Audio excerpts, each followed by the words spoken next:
Captain Day 1 stood on the bridge of the Eternal Dawn and watched the stars pass by through the viewing screen. His ship was moving through deep space toward the Galactic Council station. It was a beautiful station, built by 47 different alien species working together. They called it Harmony 7, and it was a symbol of peace in the galaxy. Day 1 had been a ship captain for 20 years. He had seen many strange things in space, met countless alien species, and visited hundreds of worlds. But he never grew tired of this job. Humanity had been part of the Galactic Council for 200 years now, and those years had been good ones. Humans were known across the galaxy as fair traders, brilliant scientists, and patient diplomats. "Captain will arrive at the station in 10 minutes, said Lieutenant Taemin from his station. The young officer was checking the navigation screens with careful attention. "Good," Day 1 replied. "Send a message to Ambassador Jiwoo. Tell her we're almost there." In another part of the ship, Ambassador Jiwoo was preparing for the council meeting. She had been Earth's representative for 5 years, and she took her job very seriously. Jiwoo believed in peace. She believed that talking was always better than fighting. Most humans felt the same way. War was something from the old history books, something their ancestors did long ago. Dr. Hana entered Jiwoo's office carrying a data tablet. "Ambassador, I've prepared the reports you asked for," she said. Hana was the ship's chief xenobiologist, which meant she studied alien life forms and cultures. "The trade dispute between the Keltar and the Maronis isn't as bad as we thought. I think you can solve it easily," Jiwoo smiled. "That's good news. The Council is counting on us to help them find common ground." The Eternal Dawn docked at Harmony 7 without any problems. The station was massive, with sections built by each member species. Some parts looked like crystal gardens, others like metal forests, and still others like living coral. It was proof that different species could work together and create something beautiful. Day 1, Jiwoo, Hana, and Taemin walked through the station's main corridor. Aliens of all shapes and sizes moved around them. There were the bird-like Keltar with their colorful feathers, the massive stone-skinned Maronis who stood 3 meters tall, the floating gas beings called Whispers, and dozens of other species. Everyone was peaceful here. Everyone got along. "It's always amazing to see," Hana said quietly, looking around with wonder in her eyes. They reached the council chambers, a huge round room with seats for all 47 species. Jiwoo took her place at the human section, while the others watched from the observation area. The council meeting began with routine business, trade agreements, resource sharing, scientific cooperation. Everything was calm and orderly. Then something changed. The doors at the far end of the chamber opened and a new group entered. They were tall, covered in dark purple scales, with 4 arms and eyes that glowed red. Their movements were sharp and aggressive. These were the Vrax, a militaristic species that had recently joined the council. The Vrax representative, a commander named Thaxel, walked to his species-assigned seat. He didn't bow or show respect to the other council members like everyone else did. Instead, he simply sat down and stared ahead with those glowing red eyes. "Let us welcome our newest member once again," said the council elder, a wise old creature from the Luminari species. "The Vrax Empire has been part of our community for only 6 months. We hope this alliance will bring mutual benefit." Thaxel stood up. When he spoke, his voice was hard and cold. "The Vrax Empire is honored to be here," he said, though his tone suggested otherwise. "We look forward to showing the galaxy what true strength looks like." Jiwoo felt uncomfortable with those words, but she said nothing. Perhaps it was just a cultural difference. Not every species expressed themselves the same way. The meeting continued. The trade dispute between the Keltar and Maronis was discussed. Both sides were angry with each other over mining rights on a shared asteroid field. Voices were raised. Accusations were made. The situation was getting worse. Jiwoo raised her hand. "May I speak?" The council elder nodded. "Ambassador Jiwoo of Earth, please share your thoughts." Jiwoo stood and addressed both the Keltar and Maronis representatives. "Friends, you've worked together for 100 years. Don't let one disagreement destroy that friendship. The asteroid field is large. Why not divide it equally? The Keltar can mine the northern section and the Maronis can have the southern section. You both get what you need and you both keep your honor." There was silence. Then the Keltar representative slowly nodded. "That is acceptable." The Maronis representative agreed. "Yes, it is fair." Just like that, the dispute was over. Other council members showed their approval in various ways. clicks, hums, color changes, depending on their species. Humans had done it again. They had found peace where others found only conflict, but Thaxel didn't look impressed. Instead, he looked disgusted. After the meeting ended, he approached Jiwoo in the corridor outside. "You humans are weak," he said bluntly. "Always talking, always compromising, always bending. In the Vrax Empire, we take what we want. We don't ask permission." Jiwoo kept her voice calm and diplomatic. "We believe that cooperation makes everyone stronger, or only creates suffering." Thaxel laughed, a harsh sound that echoed off the walls. "You've been at peace for so long, you've forgotten how to be strong. That will be your downfall, human." He walked away, leaving Jiwoo standing there with a cold feeling in her chest. She had dealt with many difficult species before, but something about the Vrax was different. They didn't just disagree with humanity's peaceful approach. They hated it. Back on the Eternal Dawn, Daewon received a report from Taemin. "Captain, our long-range sensors are picking up something unusual. There are Vrax warships near the border of human colony space." "How many?" Daewon asked. "At least 15. Maybe more. They're just sitting there watching." Daewon frowned. That wasn't normal behavior. Ships didn't gather at borders unless they were planning something. "Keep monitoring them. Report any changes immediately." That night, as the Eternal Dawn prepared to leave Harmony 7, Daewon couldn't sleep. He stood in his quarters looking out at the stars. Humanity had been peaceful for so long. They had built a good reputation in the galaxy. They had friends among the stars, but now there was a new player in the game. The Vrax didn't respect peace. They saw it as weakness, and they were gathering their forces near human space. Daewon had a bad feeling about what was coming. Humanity had chosen peace for 200 years. They had put away their weapons, their warships, their old ways of thinking. They had become diplomats and scientists and traders, but the galaxy was about to learn something important about humans. Something the Vrax would discover too late. Peace was a choice, and choices could always be changed. 3 months had passed since the council meeting, and things had gotten much worse. Admiral Hyun-soo stood in the command center on Earth, watching reports flood in from human colonies across the galaxy. Every single report told the same story. The Vrax were causing trouble.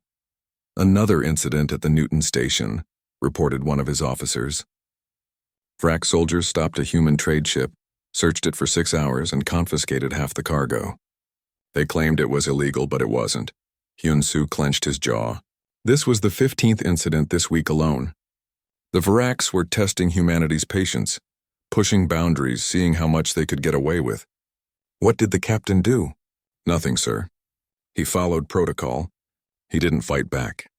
He filed a complaint with the Galactic Council." "And the council?" "They said they'll look into it. Same as always." Hyun-soo had been a military officer for 30 years, but he hadn't seen real action in all that time. There hadn't been any need. Humanity's fleet was mostly for show, for patrols and emergencies, but now he wondered if that was about to change. On the colony world of New Jeju, a young woman named Subin was trying to live her normal life. She worked on her family's farm, growing crops under the orange sky of their adopted world. Her little brother Kwan, only 12 years old, helped her in the fields. They had lived here all their lives. This was home, but recently everything felt wrong. Vrax ships flew over the colony every day, low and loud, scaring the animals and disturbing the peace. Vrax soldiers had set up a checkpoint at the colony's main entrance. Every person who wanted to enter or leave had to stop and submit to inspection. "It's not right," Kwan said as they worked in the fields. "Why do they get to tell us what to do?" "This is our world, not theirs." Subin put a hand on his shoulder. "I know, but we have to be patient." "The government is working on it.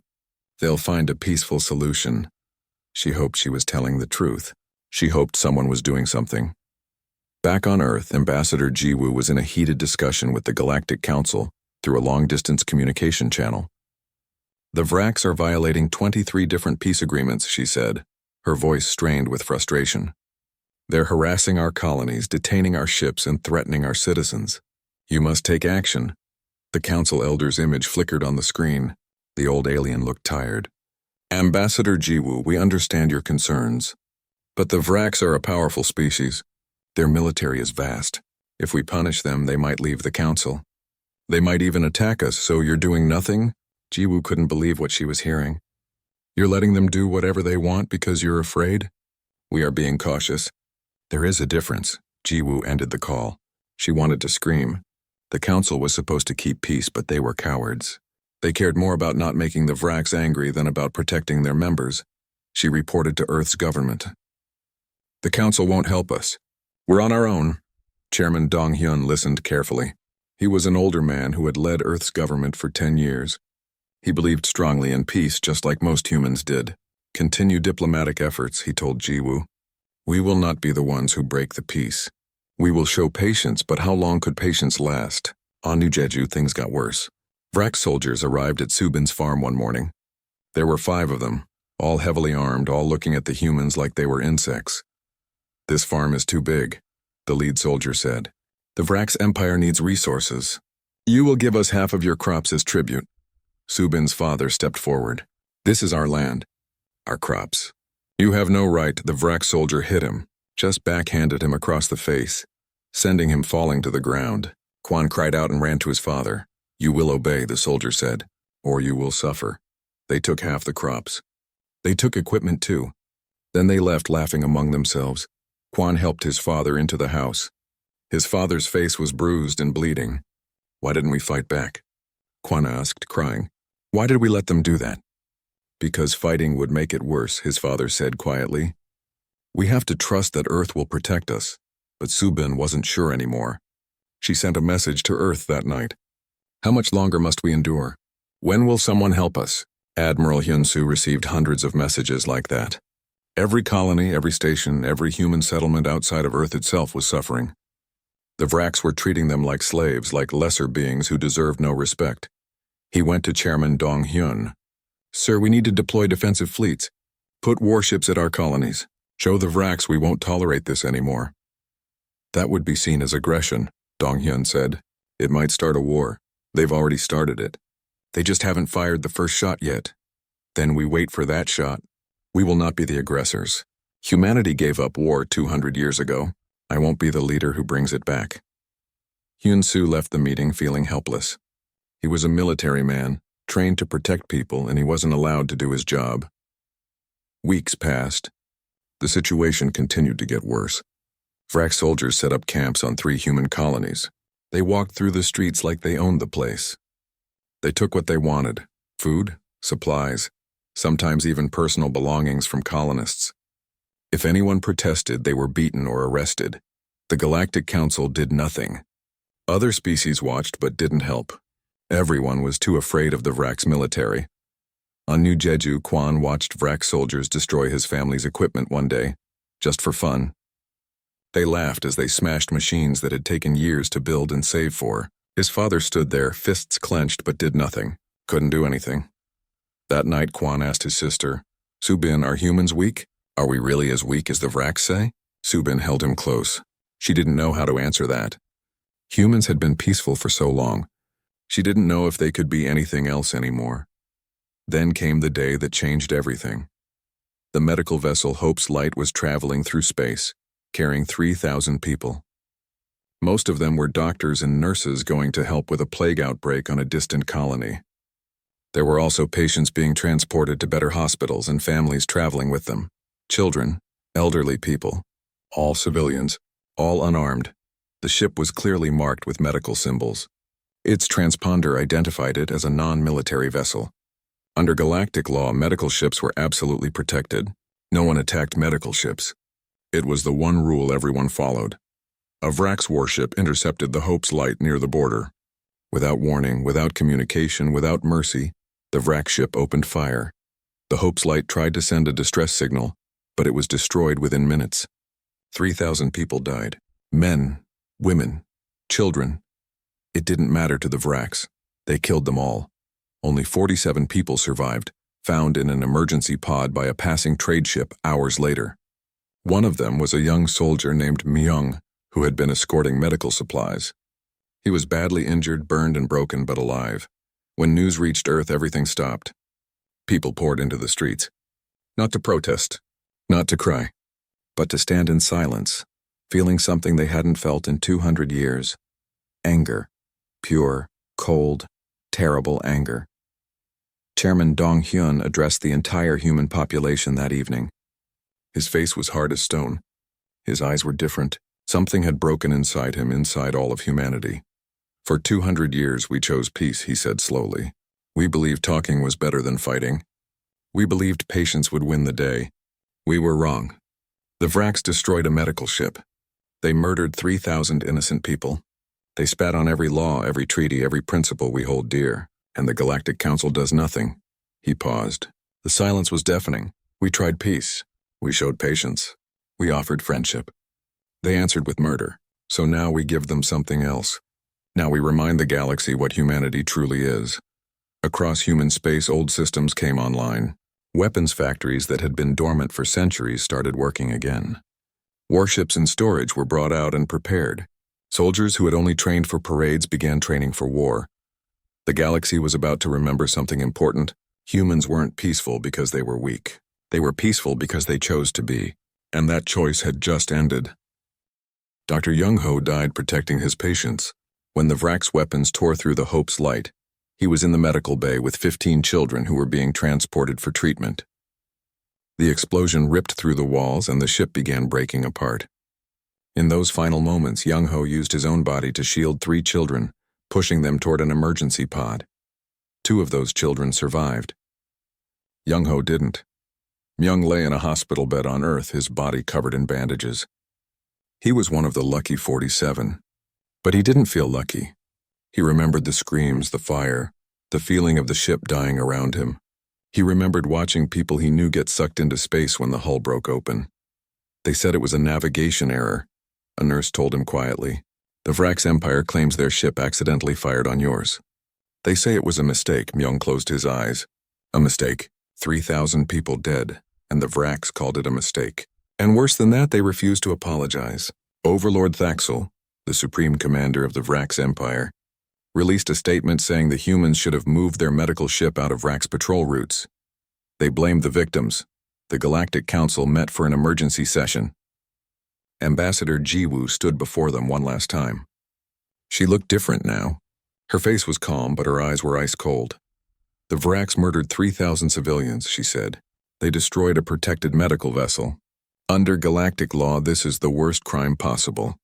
I demand immediate action. I demand justice. The council elder shifted uncomfortably. Ambassador, we offer our deepest condolences. I don't want condolences, Jiwoo interrupted. I want action. Will you punish the Vrax? Silence filled the chamber. Species that had been humanity's friends for 200 years couldn't meet her eyes. They were afraid. All of them were afraid of the Vrax military. Finally, the council elder spoke. We will form a committee to investigate the incident. Jiwoo laughed. It was a sound without humor. A committee. 3,000 people are dead and you form a committee. She looked around at all the alien species who sat in their comfortable seats. For 200 years, humanity helped you. We mediated your disputes. We shared our technology. We offered friendship. And when we need you most, you give us nothing. She picked up her data tablet and her papers.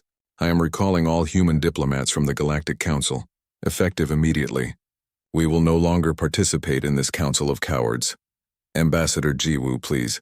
But she was already walking out. As she left, she said one more thing. You had a choice. You could have stood for justice. Instead, you chose fear. Now live with that choice. The chamber erupted in confused discussion after she left. Species argued about what to do. Some said they should force humanity to stay. Others said they should sanction the Vrax, but in the end they did nothing. Just like they always did. On Earth, Chairman Dong-hyun held a meeting with his military commanders. Admiral Hyun-soo was there, along with Colonel Yoon-ji, who led Special Operations Forces. Also present was General Bo-ra, commander of ground troops. The people are angry, Dong-hyun said. I'm getting millions of messages every hour. Everyone wants war. Everyone wants revenge. Then give it to them, Admiral Hyun-soo said firmly. Give the order. Let us do what needs to be done. Dong-hyun was quiet for a long moment. He was an old man who had spent his whole life believing in peace. But peace required both sides to want it. The Vrax didn't want peace. They wanted to dominate, to control, to destroy anyone who stood in their way. Tell me honestly, Dong-hyun said. Can we win? Colonel Yoon-ji smiled. It was not a pleasant smile. Sir, the Vrax have been at war for 1,000 years. They're good at fighting. But they've never fought humans before. They think we're weak because we've been peaceful. They have no idea what's coming. Our weapons are old, General Bora added. But our factories are already working. In 1 month, we'll have new fleets. In 2 months, we'll have an army that can crush any enemy. Admiral Hyun-soo pulled up a holographic display. It showed the Vrax Empire, their worlds, their fleets, their military bases. The Vrax have numbers. They have experience. But we have something they don't have. We have rage. And we have patience. They attacked us expecting us to surrender or ask for peace talks. Instead, we're going to show them what real war looks like. Dong-hyun looked at each of his commanders. These were good people who had spent their careers keeping peace. Now he was asking them to make war. But what choice did he have? The Vrax wouldn't stop. They would keep pushing, keep taking, keep killing until humanity was enslaved or extinct. Authorization granted, he said quietly. Total war protocol. No restrictions, no mercy. The Vrax wanted to see humanity angry. Let's show them what that means. The commanders saluted and left to prepare their forces. That night, Dong-hyun addressed humanity again. This time, his message was broadcast to the entire galaxy, not just to humans. To the Vrax Empire, he began, his voice hard and cold. You destroyed the Hope's light. You murdered 3,000 innocent people. You refused to apologize. You refused to take responsibility. You thought humanity would beg for peace. You were wrong. He paused, letting his words sink in. For 200 years, we chose peace. We put away our weapons. We learned to talk instead of fight. We became scientists, diplomats, traders. We did this because we believed a better way was possible. But you showed us the truth. Some species only understand violence. Some species only respect strength. Another pause. So we will speak to you in the only language you understand. We will show you the strength you failed to see. You wanted war. You will get war. And when it's over, your empire will be nothing but a memory, a lesson for the rest of the galaxy about what happens when you push humans too far. He leaned forward, his eyes burning with cold fire. We are coming for you. Run if you want. Hide if you can. It won't matter. We will find you. We will destroy everything you have built. And we will make sure that the Vrax Empire becomes a warning to all species. Never make humanity angry. The transmission ended. Across the galaxy, aliens watched that message with growing fear. They had known humans for 200 years. Peaceful humans, patient humans, friendly humans. But the human speaking in that message was different. That human was something from ancient history, something from before they joined the galaxy. That human was a warrior. On the Vrax homeworld, Overlord Thaxel watched the message and laughed. The humans threaten us? They have no military. We will crush them in days. But his advisors looked worried. They had studied human history, the parts before humanity joined the Galactic Council. They knew what humans had been like back then. Wars that lasted decades, weapons that could destroy entire cities, a willingness to sacrifice anything for victory. My lord, one advisor said carefully. Perhaps we should consider negotiations. No. Thaxel roared. The Vrax Empire never backs down. Let the humans come. We will destroy them and take their worlds. We will show the galaxy that the Vrax are supreme. He didn't understand. None of the Vrax understood. They had mistaken humanity's choice for inability. They thought humans were peaceful because they couldn't fight. They were about to learn the terrible truth. Humans weren't peaceful because they were weak. They were peaceful because war was too easy for them. Because violence was something they were good at. Because if they started fighting, they might not be able to stop. Colonel Yoonji's special forces left Earth that night, heading toward Vrax space on stealth ships. Their mission was simple: gather intelligence and prepare the way for the main fleet. Admiral Hyun-soo reviewed his battle plans. He had 50 years of training and now he would finally use it. The human fleet would be ready in 3 weeks. 3 weeks to build ships, arm weapons, and prepare soldiers. It seemed impossible, but humans were good at doing impossible things when they were motivated. And right now, humanity was very motivated. On New Jeju, Subin received a message from Earth government. All human colonies should prepare for evacuation if needed. Military forces would arrive soon to protect them. Hold on just a little longer. She read the message to Kwan, who smiled for the first time in weeks. They're coming to help us? Yes, Subin said.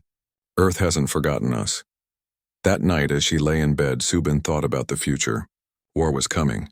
People would die. But the Vraks had made this choice. They could have left humanity alone. They could have shown respect. Instead, they showed cruelty. Now they would learn what happens when you hurt someone who was holding back.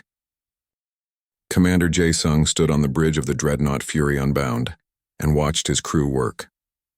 3 weeks ago, this ship didn't exist. It was just parts in storage and plans in a computer. Now it was the flagship of humanity's war fleet, and it was ready for blood. All systems green, reported the tactical officer.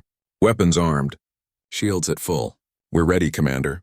Jae-sung nodded. Around his ship, hundreds of other warships waited in formation. Destroyers, cruisers, carriers, and support vessels, all built in 3 weeks of non-stop work. Human factories had worked day and night with millions of people volunteering to help. Everyone wanted to be part of this. Everyone wanted justice for the Hope's Light. Admiral Hyun-soo is giving the signal, the communications officer said. All fleets are moving into position. This was it. The moment everything changed. Take us to Vrak space, Jae-sung ordered. Maximum speed.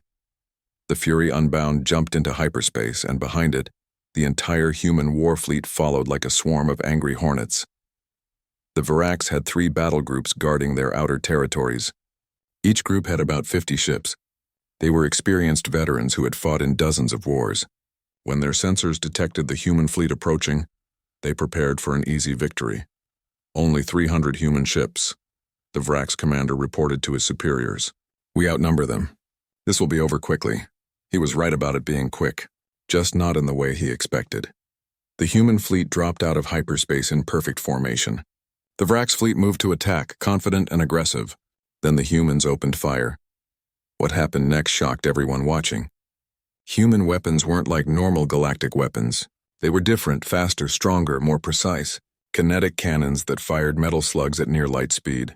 Missile swarms that could think and adapt on their own. Energy weapons that cut through shields like paper. The first Vrak's battle group lasted 11 minutes. Commander Jae-sung watched the enemy ships explode one after another. His crew worked with calm efficiency. No wasted movements, no panic. They had trained for this. Humans had always been good at war. They had just chosen not to practice it for a while. First battle group eliminated, the tactical officer reported. Moving to the second group. The second Vrak's battle group tried to retreat, but they were too slow. Human ships were faster, more maneuverable. Within an hour, the second group was destroyed. The third group surrendered, but Jae-sung's orders were clear. No prisoners, he said coldly. Remember the Hope's Light. The third battle group was destroyed. Admiral Hyun-soo watched the battle results from his command center on Earth. 3 Vrak's battle groups gone in less than 3 hours. Not a single human ship lost. The Vraks were learning a hard lesson. Experience in war didn't matter if your enemy was simply better than you. Deploy the second wave, he ordered. Begin the invasion of Vrak's colony worlds. While the main fleet pushed deeper into Vrak space, General Bora led ground forces to New Jeju and other human colonies. Her soldiers arrived in massive transport ships, armed and ready for battle. On New Jeju, the Vrak soldiers who had been terrorizing the colonists saw the human military arrive. They tried to fight back, but it was useless. Human soldiers moved through the colony with brutal efficiency, hunting down every Vrak soldier they could find. Private Sang-woo was part of the liberation force. He had grown up on New Jeju before joining the military. This was his home, and he remembered every insult, every beating, every humiliation the Vraks had caused. He found the Vraks commander who had struck his father, the same one who had destroyed their farm equipment for fun. The Vrak soldier tried to surrender, raising his forearms in submission. Please, the Vraks begged. Mercy. Sang-woo remembered his father's bruised face. He remembered his sister's tears. He remembered young Kwan asking if humans were weak. You showed no mercy, Sang-woo said. Why should we? He didn't kill the soldier. That would have been too easy. Instead, he arrested him and sent him to a prison camp where he would spend the rest of his life. Death was mercy. Prison was justice. General Bora personally met with Subin and her family. Are you hurt? She asked. We're okay now, Subin said. Thank you for coming. Bora's face was hard. We should have come sooner. We let you suffer for too long. That was our mistake. But the Vraks will pay for what they did. I promise you that. Kwan looked up at the general with wide eyes. Are we going to win? Bora smiled. We already are. Meanwhile, tech specialist Heywan was working her own kind of war. She led a team of cyber warfare experts who attacked the Varax communications network. Humans had always been good with computers and technology. Now they used that skill as a weapon. Heywan's team inserted viruses into Varax systems. They scrambled their communications. They locked them out of their own networks. They made it so Varax commanders couldn't talk to each other, couldn't coordinate their defenses, couldn't even see where human forces were attacking from. It's like fighting in the dark, Heywan said with satisfaction. They can't see us, but we can see everything they do. The Varax tried to fight back, tried to protect their systems, but human technology was centuries more advanced. The Varax had focused on weapons and ships. Humans had developed everything: computers, medicine, engineering, artificial intelligence. Now all of that knowledge became weapons. Overlord Thaxel sat in his command center on the Varax homeworld and watched his empire crumble. Reports came in constantly, each one worse than the last. 3 battle groups destroyed, 5 colony worlds captured, communications network compromised. Supply lines cut. How is this possible? He demanded. They've been peaceful for 200 years. Where did they get these weapons? His advisors had no answers. The truth was simple but terrible. Humans had always had these weapons. They just kept them stored away, unused, waiting. And now they had brought them out again. We need to negotiate, one advisor suggested. Send peace envoys. Offer them compensation. No, Thaxel roared. The Varax Empire does not surrender. But even as he said it, he felt doubt. Human forces were everywhere now, hitting them from all directions. Every time the Varax tried to mount a defense, the humans destroyed it. Every battle was a loss. Every day brought more defeat. Other galactic species watched in horror. They had thought they knew humanity. Peaceful traders who solved problems with words. But this humanity was different. This humanity was a machine of war, unstoppable and merciless. Some species tried to intervene, calling for a ceasefire. The humans ignored them. Where were you when we needed help? Admiral Hyun-Soo responded when the Galactic Council contacted him. Where were you when the Varax terrorized our colonies? Where were you when they murdered 3,000 civilians? You did nothing. So now we do what we must. The council elder tried to reason with him. Admiral, please. Enough blood has been spilled. The Varax are willing to negotiate now. Negotiate? Hyun-Soo laughed harshly. We offered peace. We offered friendship. We offered every chance to avoid this. The Varax refused. They wanted war.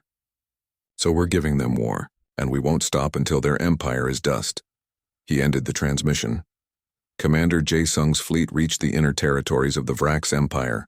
These were their core worlds, their most important planets.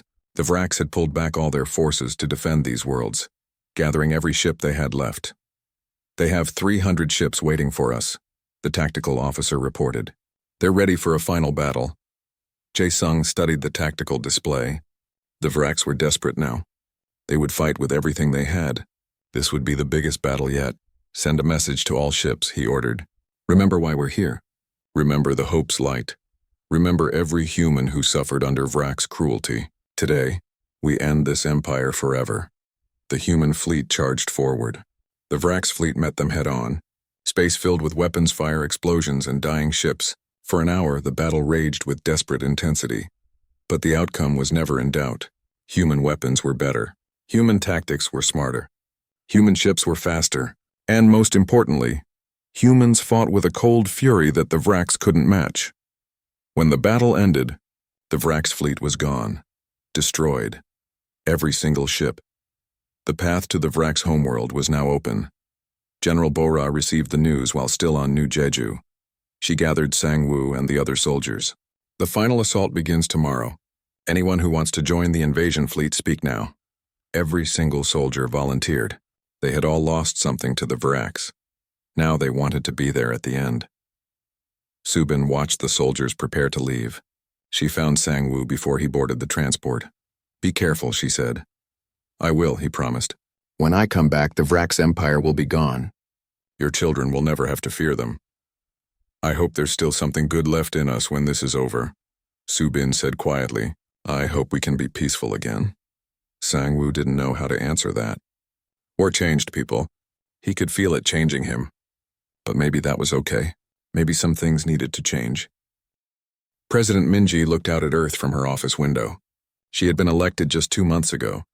during the darkest days of the conflict. The people chose her because she promised to finish what Chairman Dong-hyun started. He had retired after declaring war, the weight of that decision too heavy for him to bear. But Minji was younger, harder, and willing to do what needed to be done. The fleet is in position around the Vrak's homeworld, Admiral Hyun-soo reported. We have over 500 ships. They have nowhere to run. Minji turned from the window. And civilian casualties? We've given them 48 hours to evacuate. Transport ships are standing by to take refugees to neutral worlds. After that, anyone remaining will be considered hostile. Good. We're not murderers like they are. We'll give them a chance to live. Captain Woo Jin commanded the orbital siege forces. His ships surrounded the Vrak's homeworld like a net. Below, on the planet's surface, he could see massive cities, industrial centers, and military bases. This world had been the heart of the Vrak's empire for 3,000 years.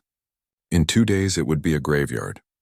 The Vrak's leadership tried one last time to negotiate. Overlord Thaxel himself appeared on the communication screen, looking old and defeated. Please, he said. The arrogance was gone from his voice. We surrender. Take our military. Take our weapons. Take whatever you want. Just spare our world. President Minji listened to his plea without expression. Then she spoke, her voice cold and final. Surrender would have been acceptable 4 months ago, before you destroyed the Hope's Light. It would have been acceptable 3 months ago when you were terrorizing our colonies. It would have been acceptable 2 months ago, when you refused to apologize for murdering 3,000 innocent people. But not now. Now it's too late. But our people had 48 hours to evacuate. Those who chose to stay made their choice. Minji leaned forward. You wanted to show the galaxy that the Vraks were supreme. You wanted to prove that might makes right. Congratulations, you were correct. Might does make right. And humanity has more might than you could ever imagine. She ended the transmission. Historian Sun Hee was there, recording everything. She had been assigned to document the entire war for future generations. Her job was to make sure humanity never forgot what happened, never forgot the cost of peace and the price of war. Are you going to record this too? Minji asked her. The destruction of an entire civilization? Yes, Sun Hee said quietly. Everything. The good and the bad. That's what historians do. The 48 hours passed. Most of the Vrak civilian population evacuated, taking transport ships to other worlds where they would live as refugees. But many stayed, either because they believed their military could still win, or because they refused to abandon their homeworld. Overlord Thaxel stayed. He stood in his command center and watched the human fleet prepare for bombardment. He had led the Vrak's empire to this moment. He wouldn't run from the consequences.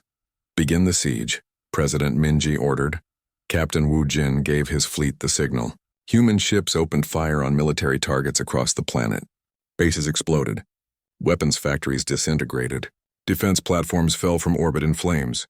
The bombardment was precise and efficient. No civilian areas were hit, but every military installation was destroyed within hours. Then came the second phase. Human ships deployed special weapons, devices that would make the planet uninhabitable. They didn't poison the soil or kill everything living. Instead, they destroyed the infrastructure that made advanced civilization possible. Power plants stopped working. Water purification systems failed. Communication networks died. Transportation systems collapsed. Within 72 hours, the Vrak's homeworld went from an advanced civilization to a primitive wasteland. The cities still stood, but they were empty shells. The people who remained alive had no power, no water, no way to support themselves. Why not just destroy the planet completely? One of Woo Jin's officers asked. Because this is a message, Woo Jin replied. Death would be mercy. This is justice. They wanted to enslave humanity to make us suffer. Now they'll suffer. And every time another species thinks about attacking humans, they'll remember this world. The galactic news networks broadcast images of the fallen Vrak's homeworld. Aliens across the galaxy watched in silent horror. The mighty Vrak's empire, conquerors of 100 worlds, had been brought to nothing in 4 months. Their fleets destroyed. Their colonies captured. Their homeworld reduced to ruins. And humanity had barely even tried. They used maybe 30% of their total military capacity. They could have hit harder, faster, with more force.